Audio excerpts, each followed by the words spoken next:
Hey there, welcome to another episode of RTD News Updates. And as you can tell, I'm surrounded today by various retailers.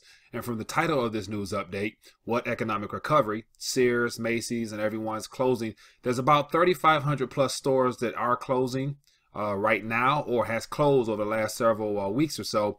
And so today we're going to dive in a couple articles that are more recent closures and just news that I think is worth mentioning in this whole monetary journey of trying to figure out what's going on in this so-called recovery we have.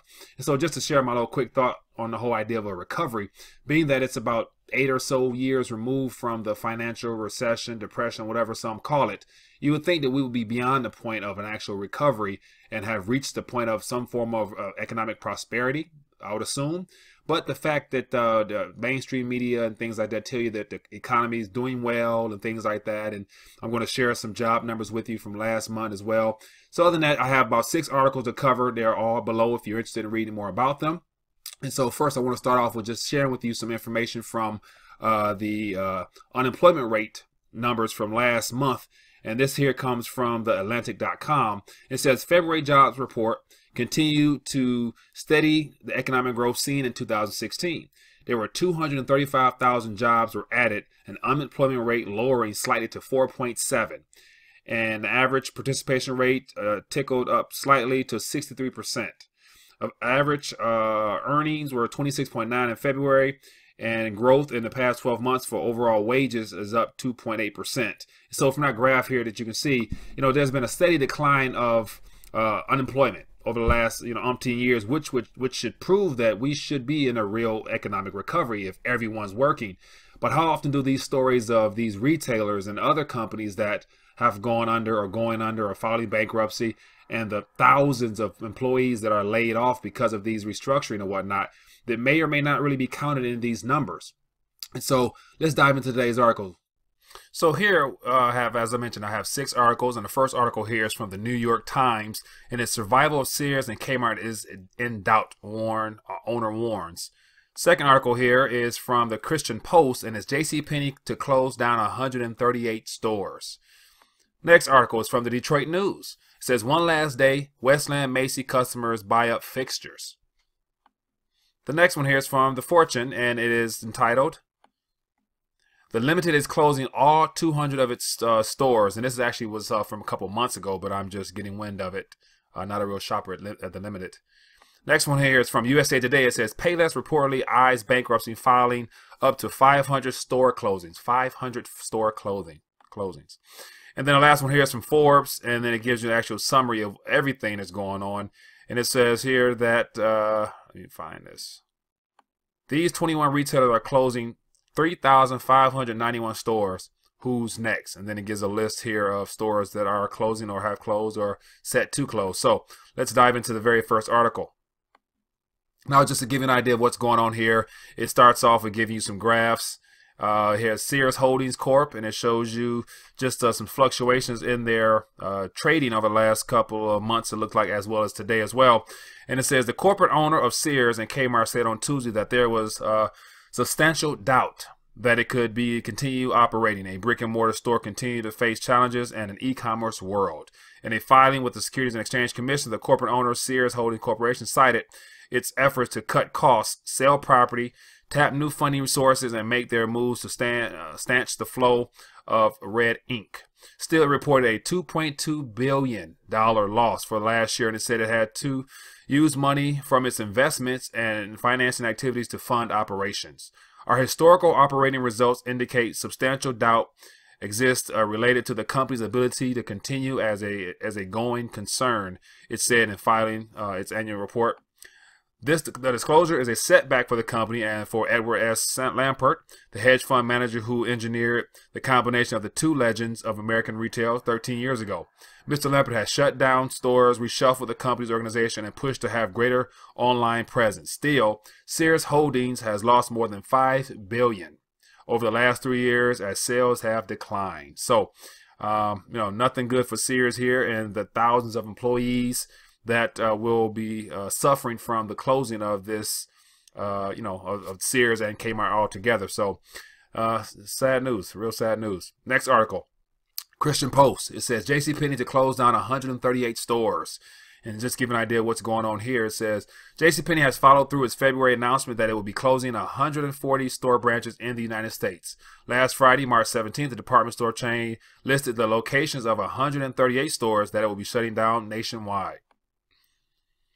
This reveal follows a month after JCPenney has said it would close down stores a year earlier to announcements with retail chains Macy's and Sears, according to a report by CNBC.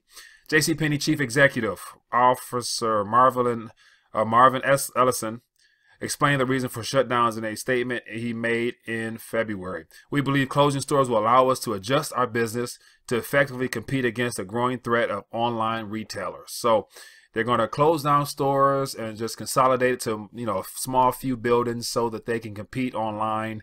And of course, with that comes the job loss of hundreds, if not thousands, of their employees so that they can remain open and be profitable and sell online. So interesting. More article below if you're interested in reading it. The next one from Detroit News. One last day, Westland Macy customers buy up fixtures. And this is in Westland. On Macy last day as a Westland shopping center, some people weren't buying clothes or cosmetics or cutlery. They were buying store fixtures. Maybe I can resell it. Mitchie Shepard said he pushed an aluminum clothing rack on wheels out the door. This is how American capitalism ends, with the department store lunchroom microwave marked down to $50.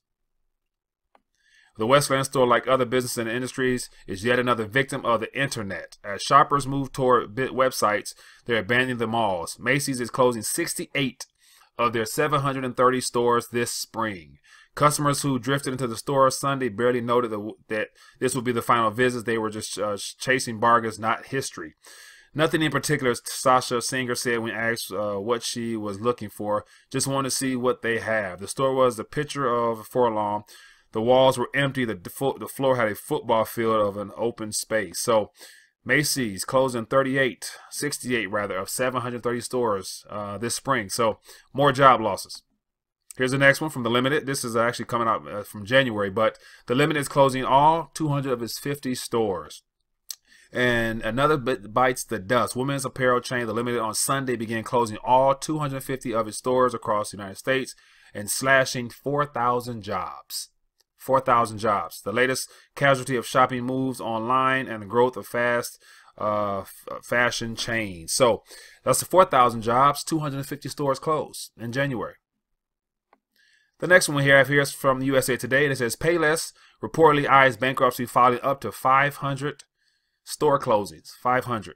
Just to give you an idea what's going on here, it says discount footwear chain Payless shoe store reportedly may seek bankruptcy court protection and close as many as 500 stores as a Kansas-based company joins other retailers struggling with a consumer shift to online shopping. Payless initially plans to shut down 400 to 500 stores as part of its latest reorganization plan. That number is fewer than the projected 1,000 locations eyed earlier, Bloomberg reported. Company spokesman Christina Allen, in an email Wednesday, declined to comment on the report.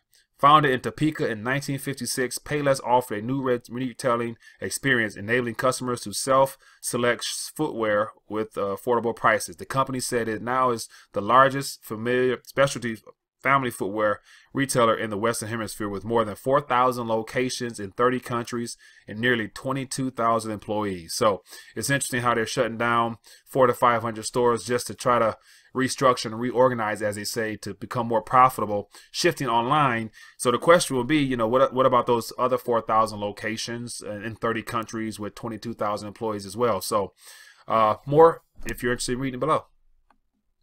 And the last article here is from Forbes.com, and it's basically a summary of everything that's happened. They've kept track of the U.S. retailers and their closings. And so just to give you an idea, there's a nice little graph type of thing here that says 2017 closings.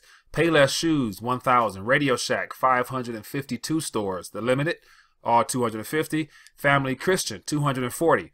Wet Seal, 171. Closed all stores January 26th. JCPenney, starting April, 138 stores. Chico, 120. BCBG, 120. Early Spring. Kmart, 108. American Apparel, 104. Office Depot, 100. CVS, 70. Macy's, 63. Guess, 60. Gander Mountain, 60. Abercrombie & Fitch, 60. American Eagle, 50. Sears, 42. Eastern Mountain 35. So total 3,591 retailers will be closing jobs. We're closing doors, which will ultimately lead in the job loss of a lot of employees. So just wanted to take a last couple minutes and share my thoughts on this closing. And so now that we are, probably past the point of a recovery, more so in a job recession, job depression, it seems like, with all these store closings, my only concern as a consumer is the fact that this nation has, over the last 20 or so years that I'm aware of, if not probably longer, has become a consuming nation as opposed to a productive nation. And so when jobs and growth and recovery and all those things are dependent upon people spending money to kind of keep the wheels turning on this crazy monetary journey that we're on, it's an indication of how bad things really are, where people are dependent upon buying things, but yet we don't produce very much. I mean, everything in these retail stores that are closing are more than likely made outside of this country. And so it's just a reflection of the fact that, if all we do is consume and don't produce, we're going to run into things like this where there will be, profit will run short, and then that means unemployment and just, more pain for families that, will be looking for jobs and things like that. And a lot of these, employees here are probably unskilled, definitely unskilled labor, where they're not really bringing much to the table already. So to find jobs such as this will become even more scarce for them. So just news of what's happening globally, or more so here in our country, with retail sector here, and this economic recovery or economic catastrophe is probably a better way of putting it. So let me know your thoughts. Do you know of anyone that's been affected by any of these job losses? Or, what are your thoughts? I'm interested in hearing that. Leave a comment below, let me know. And also, if you're new to RTD, click the subscribe button for more RTD news updates, as well as interviews and awareness videos as well. Enjoy your day.